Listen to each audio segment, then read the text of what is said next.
नाम कैसे पता चला, पर तभी वो उसे बताती है कि धरती से लेकर आसमान तक सब सड़ चुका है, सेफ जैसी कोई जगह नहीं है। तभी वो दोनों निकल जाते हैं और उस वेस्टलैंड के सैवेजेस को एक एक करके मारते हैं। वो दोनों दिन रात जंग लड़ते हैं और रवोना उसे बताती है कि उसे एक क्रेटर याद है, उसके कोई पेरेंट्स नहीं है, वो बस आसमान से गिरी और धरती उसे कंज्यूम नहीं कर पाया। दुनिया उसके लिए शैडो है और कोई उसको नहीं हरा सकता।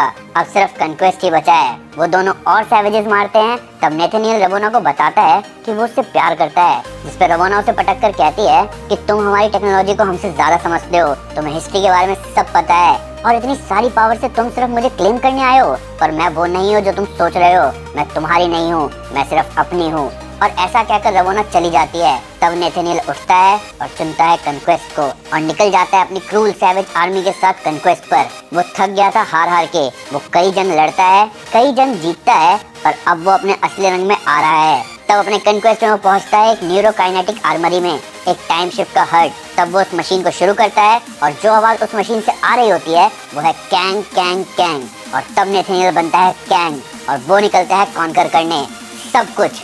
अपने टाइम शिफ्ट के साथ वो पास्ट के राजाओं को हराता है, कॉस्मोनियन मोनार्क पर पकड़ बनाता है, बड़े वॉर मशीन खड़े करता है।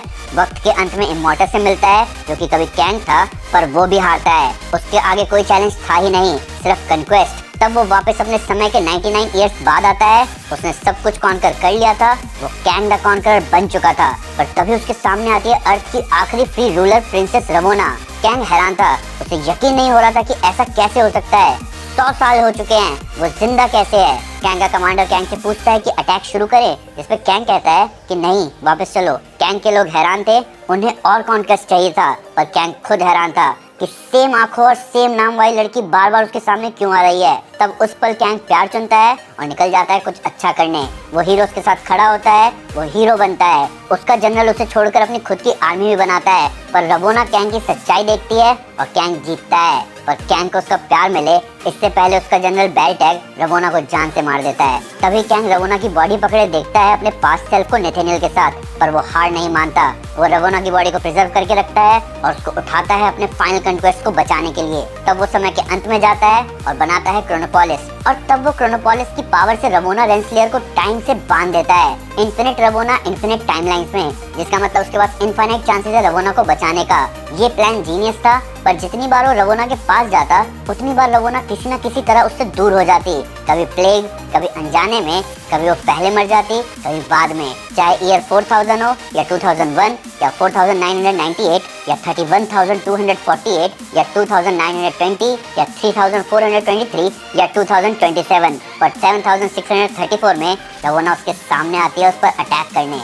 कैंग समझ नहीं पाता कि ऐसा क्यों हो रहा है। वो रवोना को समझाता भी है कि उसने उसका नाम टाइम पर लिखकर उसकी लाइफ बचाई है, जिस पर रवोना कहती है कि उसे ऐसा नहीं करना था। हार कर कैंग रवोना पर अटैक करता है और रवोना जाते जाते हंसती है और बोलती है कि मैं फ्री नहीं रह सकती, पर कोई और फ्री होगा और उन सबको मैं टाइम से तो नहीं पर तुमसे फ्री करवा कर रहूंगी। तभी रवोना जाते जाते क्रोनोपोलिस को तबाह कर जाती है। तब कैंग गिरता है और सोचता है कि वो टाइम के साथ नहीं बल्कि टाइम उसके साथ खेल रहा था, और वो इतना जानता था कि उसकी कहानी अभी बची है क्योंकि उसने अपने फ्यूचर सेल्फ इमॉर्टस को देखा था, जिसका मतलब अभी भी कुछ हो सकता है। तब वो जाता है टाइम में पीछे छोटे नेथनियल रिचर्ड्स के पास, उसको ट्रेन करने, वापस अपने जैसा बनाने।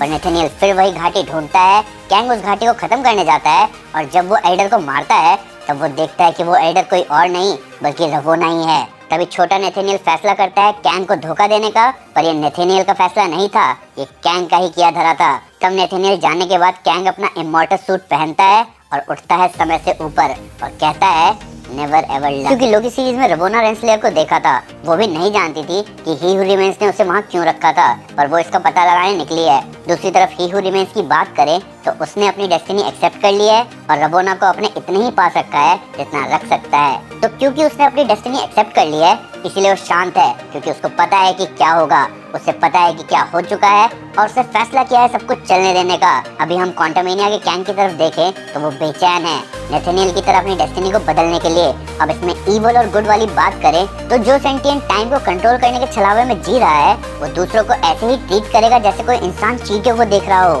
अगर इंसान को चींटियों का फार्म तबाह करना है तो इसमें उसको टाइम नहीं लगेगा, ना ही चींटियों को पता लगेगा कि उनके साथ क्या हुआ, पर गलत तो इंसान की बेचैनी ही है। तो अब देखना ये है कि एमसीयू का कैंग कितनी चींटियों के फार्म तबाह करेगा अपनी डेस्टिनी को चेंज करने के लिए।